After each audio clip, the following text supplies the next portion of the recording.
Hello students, आज हम जिस शीर्षक को देखने वाले हैं उसका नाम है सामाजिक परिवर्तन, सोशल चेंज। इसके नाम से ही स्पष्ट हो रहा है कि क्या है, परिवर्तन है। और किस प्रकार का परिवर्तन? समाज में होने वाला परिवर्तन। समाज के रूढ़ियाँ, प्रथाएं, परंपराएं, व्यवहार, धर्म, संस्कृति, जातियाँ, इनमें होने वाले परिवर्तन, अर्थात इनके व्यवहार में होने वाले परिवर्तन। साथ ही साथ हमारी भौतिकता में होने वाले परिवर्तन, हमारी वेशभूषा, हमारा रहन सहन, हमारी बोलचाल की भाषा, हमारा एजुकेशन, हमारी सुख सुविधाएं, इन सभी चीज़ों में होने वाला परिवर्तन।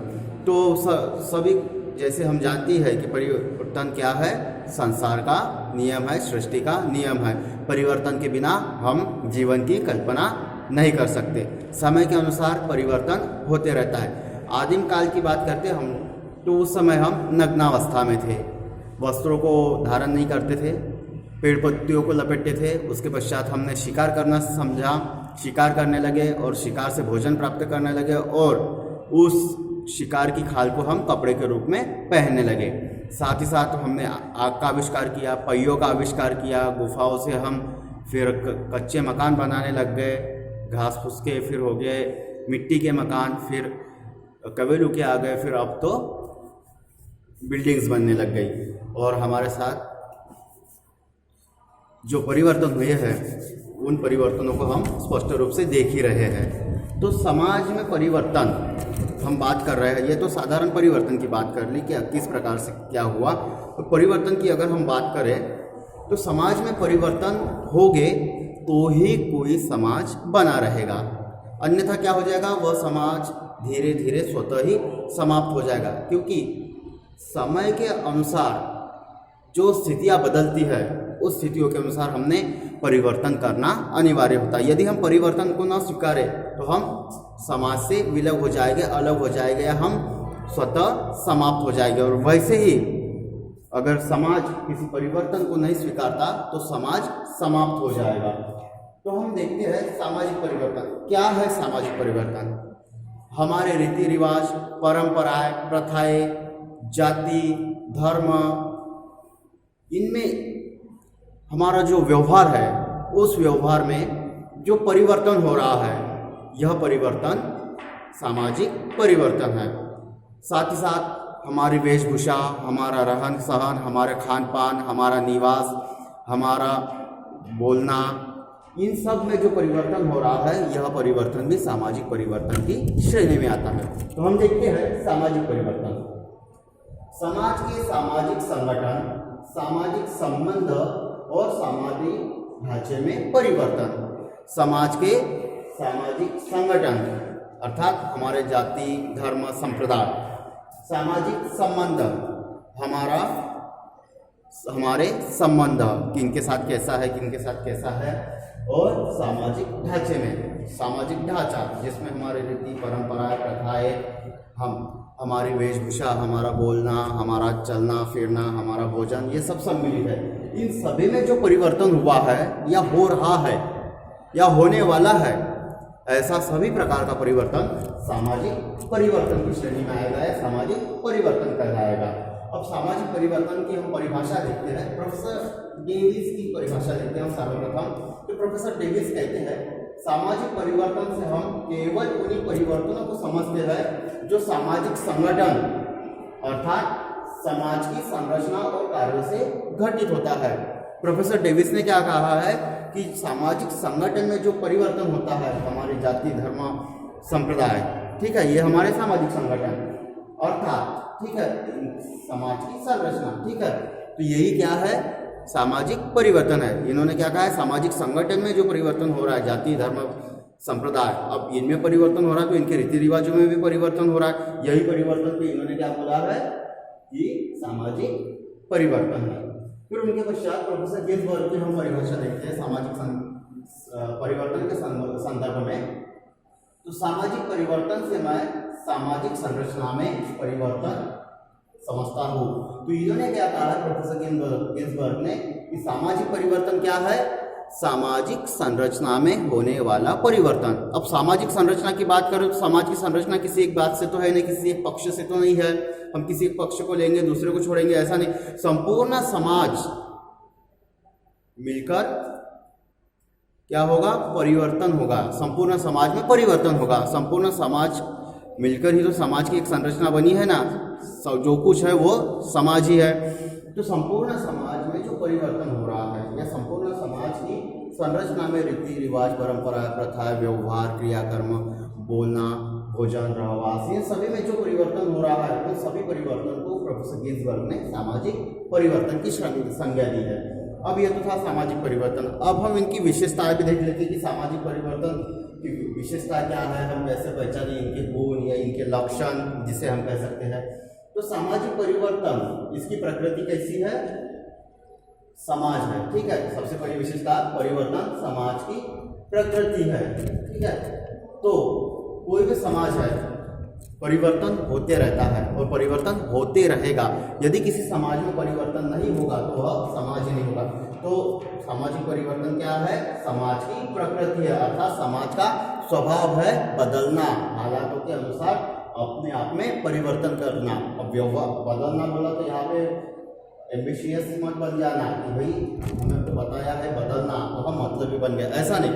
हालातों के अनुकूल समाज में जो परिवर्तन होता है वह इसका स्वभाव है, इसका समाज का परिवर्तन। फिर उसके पश्चात परिवर्तन की गति में भिन्नता। अब जो परिवर्तन है इसकी गति सभी समाजों में एक जैसी नहीं होती, या अमेरिका में जो गति है परिवर्तन की वही भारत में है, चीन में जो गति है परिवर्तन की वही रूस में है, पाकिस्तान में जो गति है परिवर्तन की क्या वही गति श्रीलंका या बांग्लादेश में है? बिल्कुल नहीं। प्रत्येक समाज में परिवर्तन तो होता है पर कैसे होता है, भिन्नता होती है उसकी गति में। कहीं पर तीव्र गति से होता है, कहीं साधारण रूप से धीरे धीरे होता है। जैसे शहरों में देखो परिवर्तन कुछ अलग प्रकार का मिलेगा, आपके गांव में देखो तो आपको उसका अलग प्रकार मिलेगा। गति की बात करते हैं हम, गति का कहीं धीमी गति से हो रहा होगा, कहीं तीव्र गति से हो रहा होगा। उसके पश्चात परिवर्तन क्या है, सार्वभौमिक है। परिवर्तन की तीसरी विशेषता क्या है, सार्वभौमिकता, अर्थात चाहे कोई भी समाज हो परिवर्तन तो होगा ही, चाहे वो किसी भी प्रकार से हो। बिना परिवर्तन के समाज हो ही नहीं सकता, अर्थात सभी समाजों में परिवर्तन होगा, बिल्कुल निश्चित है, अर्थात सर्वव्यापी है, सार्वभौमिक है।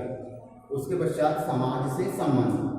अब भाई सामाजिक परिवर्तन है तो समाज के बिना हो सकता है क्या? नहीं, समाज में ही होगा, अर्थात इसका संबंध कैसे है, समाज से है। यदि समाज से नहीं है तो हम इसे सामाजिक परिवर्तन कहेंगे क्या? नहीं। फिर उसके पश्चात इसमें अनिश्चितता होती है। अनिश्चितता कैसे कि अब यहाँ पे क्या हो गया कि भाई समाज है, उस समाज में परिवर्तन हो रहा है। अब यहाँ पे अनिश्चितता हो रही है कि भाई अनिश्चितता परिवर्तन किस दिशा में हो रहा है, अच्छी दिशा में हो रहा है, बुरी दिशा में हो रहा है, कैसा हो रहा है, ये हो गई अनिश्चितता। ये निश्चित नहीं होता कि किस दिशा में परिवर्तन होगा, कैसा होगा, किस प्रकार से होगा। ये सामाजिक परिवर्तन की एक विशेषता है। परिवर्तन कैसा होता है, अनिश्चित होता है, इसमें कुछ भी निर्धारित नहीं होता, कुछ निश्चित नहीं होता कि हमारा एक अनुमान होता है, हम उस अनुमान के आधार पे ये निश्चित नहीं कर सकते कि भाई परिवर्तन होगा तो अच्छा ही होगा, बुरा ही होगा, विकास ही होगा या नुकसान ही होगा। ये निश्चित नहीं है, ये स्पष्ट नहीं है। हम भविष्यवाणी बिल्कुल भी नहीं कर सकते कि इस दिशा में परिवर्तन होगा, ऐसा होगा, वैसा होगा, फलाना होगा, फक्कर होगा, बिल्कुल नहीं। मतलब कैसा है, अनिश्चित है। फिर उसके पश्चात यह चक्रीय भी है और एक रेखीय भी है।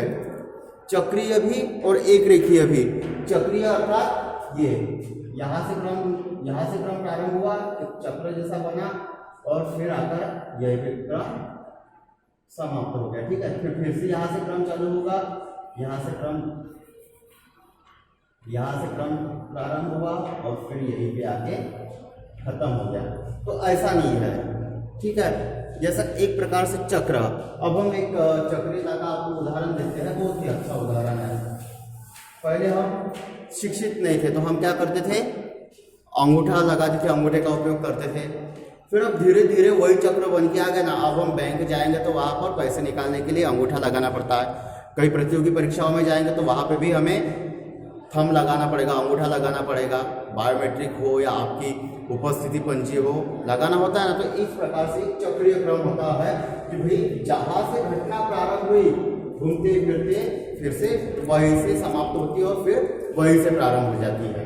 और फिर उसके पश्चात एक रेखीय मतलब सीधी, यहाँ से प्रारंभ हुई तो सीधी एक रेखा के रूप में चल रही है। उदाहरण के रूप में हम खेती को ले लेते हैं। खेती में पहले किसका उपयोग होता था? गिरती, फावड़ा, ठीक है। फिर उसके बाद हल आया, हल के बाद ट्रैक्टर आया और आधुनिक तकनीकी आ गई। अब आधुनिक तकनीकी के कारण अब क्या हो गया कि भाई गिरती, फावड़ा का उपयोग नहीं जैसा ही होने लग गया। तो ये क्या है? एक रेखीय, बिल्कुल आगे बढ़ी तो पीछे का कुछ भी नहीं, वो कहते हैं ना आगे पाठ पीछे सपाट, बिल्कुल वैसा ही है। फिर उसके पश्चात इसे नापा नहीं जा सकता। बाकी सब चीज़ों को हम नाप तोल सकते हैं, पर परिवर्तन कितना हुआ क्या नहीं, ये चीज़ों का हम अनुमान नहीं लगा सकते। चाहे हम सर्वे करें या कुछ भी करें, पर हम परिवर्तन को नाप या तोल नहीं सकते, गिन नहीं सकते, वजन नहीं कर सकते, या उसकी लंबाई चौड़ाई ये हम बिल्कुल भी नहीं देख सकते। फिर उसके पश्चात समाज को संगठित एवं विघटित करना। समाज को संगठित व विघटित करना अर्थात परिवर्तन तो होता है, पर इसका स्वभाव है, इसका लक्षण है, इसका गुण है, इसकी विशेषता है, क्या है? समाज को संगठित भी कर सकता है ये परिवर्तन, समाज में व्यवस्था भी बना सकता है, समाज को एक भी बना सकता है, एकता के सूत्र में बांध भी सकता है, और समाज में अव्यवस्था भी उत्पन्न कर सकता है, विघटित भी कर सकता है, टुकड़े भी कर सकता है, समाज के दंगे फसाद भी फैला सकता है, समाज को समाप्त भी कर सकता है। तो इसकी मतलब क्या है कि भाई जो विशेषता है वह एक कि यह समाज के लिए लाभप्रद भी है और समाज के लिए हानिकारक भी है, ऐसा भी कह सकते हैं हम लोग। तो ये है सामाजिक परिवर्तन, समाज में होने वाला परिवर्तन। और कोई भी समाज हो, हम परिवर्तन के बिना किसी समाज की कल्पना नहीं कर सकते।